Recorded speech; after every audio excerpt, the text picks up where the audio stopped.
used to take a lot of pride that I was so devoted to Harville, that I knew him so well that if you wanted to know how Harville was feeling, you could just ask me and I could tell you how he was feeling. Or if you wanted to know what Harville wanted, you could ask me because I knew what Harville wanted. And that kind of attitude annihilates your partner. It just erases them. The Imago process that we're talking about is all about ultimately ending negativity.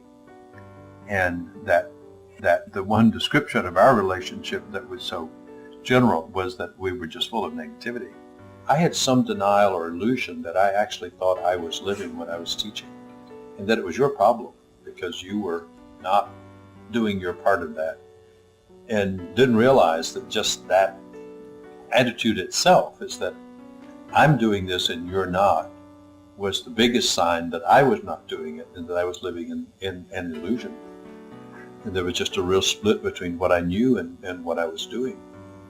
And that's a kind of painful thing to discover, that you're not walking your talk. And it was you who really brought that into consciousness, is that we need to be what we're teaching.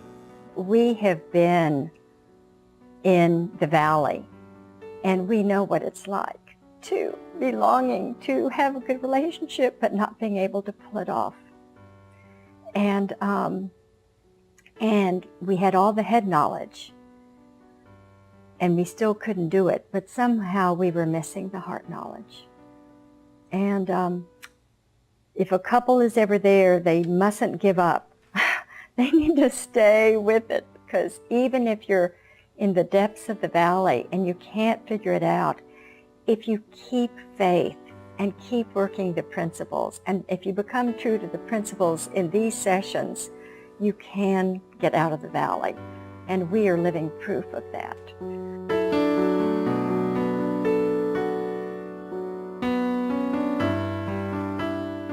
Most people experience intensity from another person, loud noise, as negative, or only when someone's being negative, like your parent yelling at you, or you yelling at your kid, or yelling at your partner. And hardly any of us ever experience that energy positively. And they really remember what it's like to feel surrounded by their partner's frustration and irritability and sense of disappointment. And they get showered with anger and irritability and disappointment. And we think it's important to be very intentional, if we're going to reverse a trend in a relationship pattern, to absolutely shower your partner with appreciation and love. And we call it the shower of blessings. So to have an exercise of the shower of blessings is an attempt to break through that and to begin to build a collection of positive stamps that you can cash in for joy and pleasure and relaxation? What we do is let people start at a sort of normal level of conversation. They're describing an aspect of their partner's body, and then we ask them to go up so that they will slowly go up into experiencing the intersection between intensity and positive energy. If you just say, "Oh, you're very beautiful," that's very different from saying, "You are beautiful!" And because when I say you're beautiful right now, I've stirred up my own endorphins. You shout it because there is that part of you that doesn't want to hear it. Although when you're angry, you shout that. So it's an attempt to match that, to break through the defense. I think it's always hard for couples to do that, and hard for us in the past to do that, because couples come to it with two things. One is they have enough negativity that they don't want to bless their partner, and some of us just don't have permission to be loud and positive. It's interesting, we can be loud and negative, but not loud and positive. So there's a kind of message inside not to do that. So the way to get through it is you just do it. These simple lessons in these sessions, they sound very simple, 3 steps of dialogue, end all negativity, say something nice to your partner. That sounds very simple, but it can cure any relationship problem.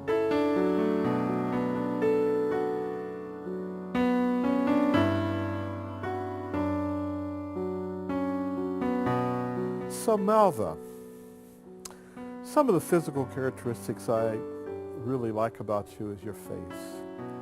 It's wonderful every morning for me, even after these 30 years, to be able to look into your face in the morning. And I also love your smile. You just lighten up my world when you smile like that. And of course, I love your body. You have a beautiful body that I just love. And in terms of qualities, you're such a loving, very loving, wonderfully giving and caring person. And I also love the fact that you're very kind. You're kind to me, you're kind to other people. And you're very generous with your time, your talents, your heart energy. It's just wonderful the way that you're so generous to people. And in terms of behaviors, I sincerely appreciate the way that we can be a team and partners together in life and work together the way that we do. And I love the fact that you stay in touch with our children and you make sure that they're okay. Along with our families and friends, you're always keeping us all connected. And Melva, I just want you to know you're the most wonderful person in the world. I love you, I love you, I love you.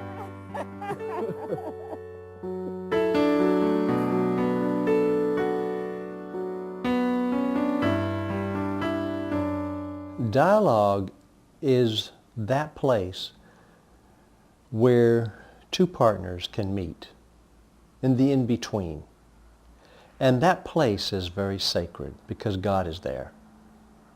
And what makes that so interesting is that that is the place where I truly meet God because God dwells in the other. The otherness of my partner offers me the opportunity to meet God in a very intimate, deep, and spiritual way. So for the Christian experience, it is truly a place where God dwells. In our own little units of two, if we can learn to accept differences, contain our side, then we really are doing big work. It's very big work. To see it as a journey that has twists and turns and ups and downs has really been quite transforming for us. This has just made me so much more aware of myself, my own growth, just as a person, wife, mother, my profession. I just feel like all areas it has just allowed me to grow. And it's been good ever since. I mean, it's been a building thing, but it's gotten better ever since we started.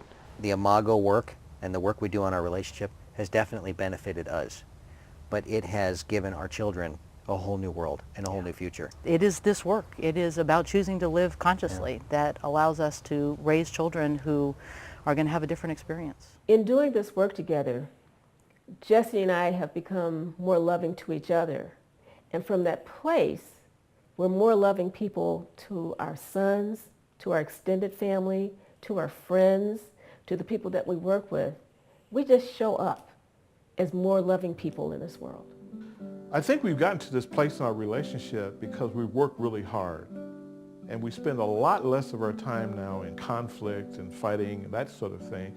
So we really enjoy each other, and so we spend a lot more of our time having fun and really enjoying each other in life. And this is what is meant by developing higher consciousness, that you really learn to look at the world through the eyes of compassion, really the eyes of God.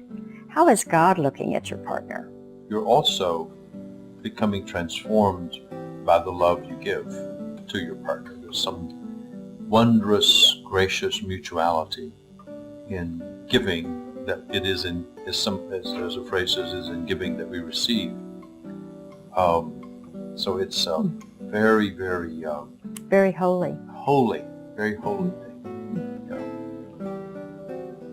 And that sense of following the mystery of learning of your partner can move you into the promised land, where the marriage of your nightmare can become the marriage of your dreams. And there's so much miracle in the world. And we're a part of that miracle, and a relationship is a part of that miracle. And that if you really look at life as grace, then it transforms your relationship not only to each other, but to everything around you. And so celebrating your relationship is actually training in gratitude and experiencing grace.